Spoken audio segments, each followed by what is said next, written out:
Coming up on today's wrestling news, the real reason AEW is in freefall right now. Kenny Omega responds to rumours about him taking time off. Matt Riddle returns his charity event deposits. And a major NXT name is ready for the WWE main roster. I'm Adam Wilborn. I'm Michael Hamflett. See if you can guess who it is. This is the news. So big news breaking last night on a terrible rating for AEW Dynamite. Often we, don't like to talk about ratings unless they're really, really good or really, really bad. And this is certainly the latter, with Wednesday night's AEW Dynamite averaging 472,000 viewers on TBS. That's nearly a 20% drop compared to last week. The lowest audience total for the show since October 8th of last year, when they got their ass handed to them by NXT, of course, after moving to a Tuesday night.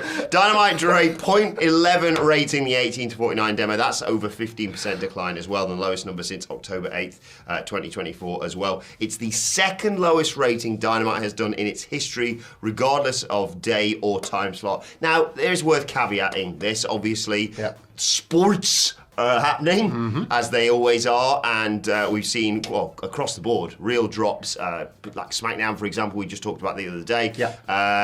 Just generally, most shows not doing the ratings that they were doing a few weeks or a few months ago. Yeah. And let's not forget, there's 6 million people watching this on HBO Max, as we're often reminded, despite no evidence supporting that whatsoever other than one single news report. But OTJ. So yeah, I mean, and like we say, ratings are terrible across the board. This is 472,000, .11. Let's compare that to WWE's developmental show that did 655,000 viewers and a .14. So. Just to, give you a bit of a fair and balanced assessment of all this. Why is this? What's going on? Sorry. Just to pick up on something you said there as well. The numbers at this point we are comparing to those Tuesday Dynamites, yes, when it is moved out of its traditional time slot. And we know in America, isn't it down in the days of the week? Where's all the wrestling going? What the hell's going on? That is a weird but huge thing when a wrestling show changes channel or night. Things go a bit haywire. This is straight up Wednesday night, and it kind of sits against the Wednesday records as a bad one too. I think it's all of the above. I'm sorry if that sounds like a cop-out, but let's talk about all of those things. Yes, sports or other sort of distractions have historically always had an impact, had a knock-on effect. This goes back to Raw going against Monday Night Football. But, we know what it's like in America when you get all the things kicking back off at once. People have their other hobbies and interests, and that's understandable. 2, the streaming impact cannot be ignored. No, we don't know what those figures are, and yes, it has always just been speculation. We can't do any math calc and trig on those numbers, and your lips are pursing upwards yet again. But like with how we've kind of tried to assess WWE Raw on Netflix this year and try and compare it to old cable ratings, it's tricky, and you have to make concessions for that because of how many people are streaming. There is also the reality that I think this is the sort of, maybe this is the take that is the kind of thing we should spend longer on as people, idiots on the internet that aggregate news without having access to the data. Subjective opinion of mine that I don't think 2025 has been a banner year for both of the wrestling companies, AEW and WWE. I don't think it's been a banner year for the North American majors. I think AEW has peaked marginally higher than WWE, but I'm talking in singular peaks, not in creative runs consistently over several months at a time.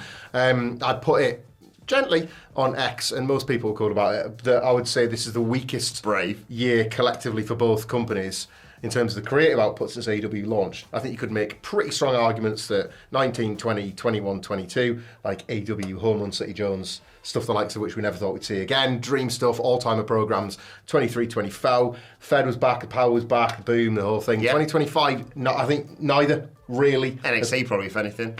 If absolutely anything, more on that a little bit later on. I do think it's genuinely all of these things.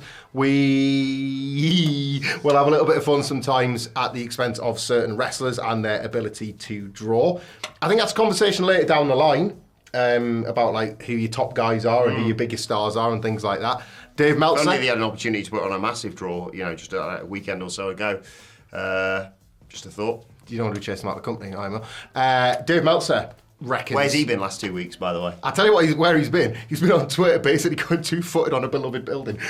He seems convinced that the ECW arena will be having an impact on it, like the visual of, again, maybe it's like people flicking chat the uppers and downers. Maybe. Like, what the hell is this? This ain't A-dub. Like, I don't know. But he seems convinced that's part of it. Like, I think these residencies are good as a viewer for the show. I think the crowds are hot there. It's fun, isn't it, seeing it in a different place? Yeah, you do kind of get bored of it quite quickly. I think 3 weeks is a stretch. Yeah. But I think when they're bouncing around week at a time, it's far superior to the 3/4 empty basketball venues. Yeah. Sorry if that's boring and fence-sitting, whatever, but I think it's a little bit of everything. I agree. I don't think there's one particular thing you can kind of nail this down to. I mean, there's been some, like, they didn't do 700,000 the other week as well, so it's fluctuating a lot, obviously, with AEW. And again, I joke about the streaming numbers, but we don't have any data on that. So it could be, the 500,000 that's being touted. I doubt that, to be perfectly honest, subjectively. I think if that was the case, we'd hear more from certain people shouting more about that. If you were HBO Max, you'd want to be touting that a little bit more. But then again, who knows? Maybe that is the case, and they're doing great guns on streaming, which is, wouldn't be surprised, because I see a lot of people saying, "Oh, actually, I did watch it on HBO Max." But nevertheless, in terms of like regular TV ratings, which are, I suppose, becoming less and less relevant in the recent years. Especially in America, the more people are cutting the cord. Yeah. It's like, but it's all we've got at the moment, isn't it? The demos are what the advertisers look at and all that kind of thing. Somewhere down the line, that's going to have to change, but we're probably a long way off of that for now. More empty speculation with every sort of passing month that WWE do this aggressive counter-programming. The speculation rises that they know something about AEW's relationship with the streaming companies, with other TV companies, and is that why they're trying to carpet bomb as many networks as possible? Get TNA on certain ones. Get TNA on a network, get like across as many platforms as possible. Is that to try and block AEW's path to that, because maybe they know something in the background from these kids that we don't get to see? Who knows? And I guess this will be the sort of thing to track. As you point out at the start of this, we tend to cover this. Just in the interest of balance, by the way, because I know you'll see us too and think, oh yeah, as soon as Murray's jumped out of the studio, they're just 1 or 2 foot. No, Murray's our gaffer, and he takes his stance as well. Record highs, record lows, it's worth talking about. Let's see, I guess, in the rest of 2025, if we have this to report again. I'm intrigued to see, obviously, the terrible number that SmackDown did last week, what they do this week, considering they've got John Cena in Chicago for potentially the last time, and, I wonder if Mrs. CM Punk might be making an appearance too. Enormous house at the All-State. Like, if that was to dog it... Yeah, that is like 1.2, There's another conversation to have, so we shall see. We'll stick with AEW, though. Yes. Because one of its other major stars has been a source of conversation lately in Kenny Omega and the health of him in 2025, and his kind of on-again, off-again schedule in which he kind of works these big matches, but then they find like ways to just lift him out of the product for a bit and then drop him back in. Oh yeah, they ripped off the Roman Reigns stretcher job, didn't they, the other day? Yeah. I don't know if you saw Clash in Paris, but WWE invented stretcher jobs and then AEW gave it. What an insane argument that was. WWE's done that, so you can't. I think it's been going on for quite some time before Clash in Paris, lads. Bronson Reed, first person to put a guy on a stretcher. So it was awesome when he seen it was really good. So was Kyle Fletcher putting Kenny through a table, leaving him for dead. Stretcher on the mat after a match where you're like, oh, Kenny's still got it. He's Kenny's back. Oh, Kenny's gone. He's gone. Stretching out at the ECW arena in a powerful heat angle to close Wednesday's Dynamite. And this created, again, conversation around the health of Kenny Omega. Fightful Select had a story about potential time away, time for the ring. And I want to be careful how I phrase this. Wrestle purists aggregated, and like we have no beef with Wrestle purists, so shout out to you. You're aggregators just like we are. Aggregated. Well, some of us are journalists, but yeah. Fightful Select. And the words were, Kenny Omega is missing AEW All Out and had time off planned. And that was nice little spa day, is it? He's going, put his feet up, get a little pedicure. Well, Kenny read into it the exact same way. And I'm joking, Kenny. Quote tweeted that exact aggregation to say, time off. Specialised hospital visits and work that's been planned for a year, but sure, let's bait the trolls. I'm just trying to improve what I can and represent the company in a positive way while not performing. Don't be misleading with headlines, please and thank you. Yeah. So this is not the kind of works a couple of dates. I'm not doing all out. Yeah. I don't fancy it. Anything but that. Going on my holidays. I mean, like, if you suffer from diverticulitis, what, you got a part of your colon or something removed? When he says specialised treatment, it's almost certainly to go back and be assessed, be looked at, like the profession he's in. Like if you, like we're desk jockeys, imagine that happening to you and thinking, right, how much do I need to have this checked on? I just sit behind a desk all day. Hey, I was pulling some skin off my finger the other day and it came off more than I was anticipating. I thought, well, that's the week. Yeah, I'm done. I can't go into work after that. Totally get it. He's got guts problems that he's had for ages now. Really killed him, didn't it? I would assume that Kenny's probably sitting, whether or not he's seen this directly or he's been notified of this because people might have piled on All Out being in Canada, All Out being a major AEW pay-per-view, last week's Dynamite, finding Hangman Page and Kenny as mates but coming together, and that was good. Like instantly you were like, is it them two for the belt? Is it them two in a tag match against the Bucks? What are we doing All Out? Yeah. That like raised all the questions, and then this has happened. So I can totally understand why Kenny Omega would want to get across this. And it's maybe worth knowing for the future that this schedule that he has now is probably way more planned than just, can I have a couple of weeks off to check on my stomach, please? It's probably a sort of thing that they have to be conscious of all the time, forever now? Yeah, pure speculation on my behalf, but I would not be surprised if Kenny Omega basically says, Doc, how many days can I work? And he works right up to that because, he loves his business. Yep. He isn't choosing yet to take some time off because he do it just by half, does he? fancies a bit of a break. How many times has he come back and everyone's gone, are you all right to come back? Because he just loves it so much. I'm sure he's absolutely good not being able to work all out. I would imagine so. Look at Gabe Kidd in the Egg, Okada in a stadium, this week's Dynamite. It's not like he's turned up and putting in like half-assed performances. Like Forbidden Dough, he did the Terminator dive into people and the cage. Yeah. Like he's committing. Yeah. He's committing when he's there. He's not exactly he's taking his foot off the gas once he comes back. He knows the pressure. Gabe Kidd looks like an egg. Now you put that thought. Shout out, Gabe. The Gable-de-Gooker. Where it just comes out of an egg. It's just eggs all the way down. Victorian doll egg situation. Russian doll. I like that. Sort of, so he comes out the gobbledygooker's egg, and then a smaller Gabe Kidd comes out of Gabe Kidd, and we just keep on going. Zach Gibson pops in halfway through. Ricochet. All three members of the Hurt Syndicate. Just bald eggs all the way. Right, let's Who talk would be in your bald wrestler Russian doll? Let us know. egg. Egg. In your bald wrestler Russian doll egg, because that's what we've always called it. Yeah, let us know in the comments, and why you think AEW's in freefall as well. It's been a fun comment section today, isn't it? Yeah, you know what? Use your power for good. Comment about your Russian doll wrestler egg, and then speaking of eggs, go and sponsor our very favourite egg, Andy Murray. He's doing a Great North Run this weekend, and he has hashtag done the work. Yes. Give generously, if you are able to. It's a race between him and Hamflet, apparently. It's not a race, I'm on my yes. And he's trained properly. He's taking this challenge seriously, and I am vastly over my head. My face is full of snot and flame. Listen to me. Right, let's bring in an update on that whole Matt Riddle controversy. We've talked about it the last few days. Basically, he was accused of no-showing a charity event to work a certain Simon Miller for Global Wrestling Kingdom on Sunday. I'd run in fear of that too. Yeah. He was scheduled to face him, didn't appear at the show. Shout out to Grado, by the way, who stepped in very last minute and did the match and was just wonderful by all accounts. Riddle was reported as no-showing the event, which was a charity show to benefit homeless veterans and survivors of bereavement by suicide. There was reports not only that did he not come to the show, obviously, and leave him in the lurch with regards to that, but also that he hadn't returned his deposit. Well, good news, the deposit has now been returned with Global Wrestling Kingdom, saying that he's given them his word that he will reimburse his expenses as well. The promotion writing, Mr. Riddle has now paid back his deposit and given us his word that he will reimburse his expenses too. A whole nasty situation, all of this. I talked a lot about it yesterday. I ranted a little bit about it yesterday in terms of Riddle's response, in terms of him saying, well, they put me on a crap flight and I wasn't going to, I was going to be stuck in a hotel for 4 days and I wasn't going to make any money and blah, blah, blah, blah, blah. In which case, say, no, I'm not going to do it, or refuse the booking, or just say, in the days preceding it, I've changed my mind. It's not ideal that you have to, card subjects change and all that. You have to change stuff around, but just not turning up and instead going, I think, backstage to whatever that Hogan Bischoff Real Wrestling. Oh, right. Is that where he was? Allegedly, that's what I read somewhere.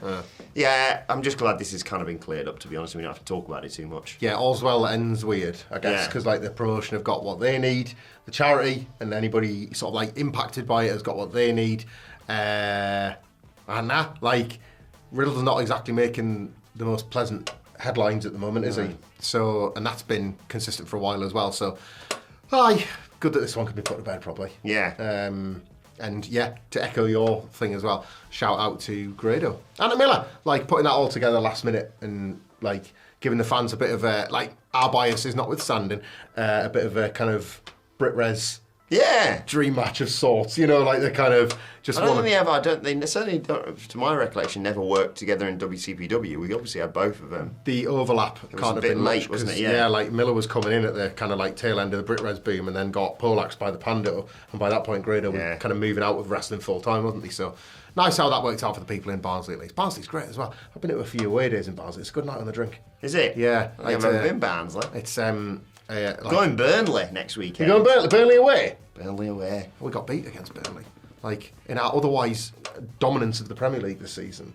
Burnley beat us a couple of weeks ago. Yeah, so the only thing getting in the way of all of our first team being nominated for Player of the Month. Regis Labrie, though, nominated for Manager of the Month. I saw that. So anyway, that's just football. More of that on the other side. What's today's final story, Michael Hamflett? Well, I'm going to introduce you guys, not you, to an NXT star that has been making waves on that brand for 4 years. That's too long. And is finally coming to the main roster. Wrestle votes are coming through with the news that Tony D'Angelo has been brought up by WWE Creative, and people think he'll be called up to the main roster by the end of the year. And that's not all. The report notes that it sounds like his mobster gimmick will mostly remain intact. Yes! Though there may be some adjustments made to it. Enormous, this understates it, an enormous sentimental favourite of us here at WhatCulture Wrestling, a hero of the WhatCulture Wrestling podcast, not least because he's loaned us his former friend Stax. Indeed. For the show for the last 4 years.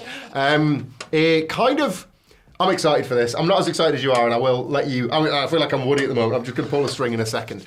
Tony D'Angelo, pronouns pale, was sort of symbolic of the, I'll call it what it was, preposterous rebadging of NXT in 2021 that most people hated from the off. Not us. We're day oneers for many of the ludicrous characters that made it onto that show. But shout out Von Wagner. Shout out millions of them. But through a lot of time and tenure, he kind of took a character and made that and the D'Angelo family, in spite of being wrestling mobsters, a cornerstone of the show. It's wrestling cinema, yeah. And developed on the developmental. I've never watched the Godfather trilogy. Don't need to.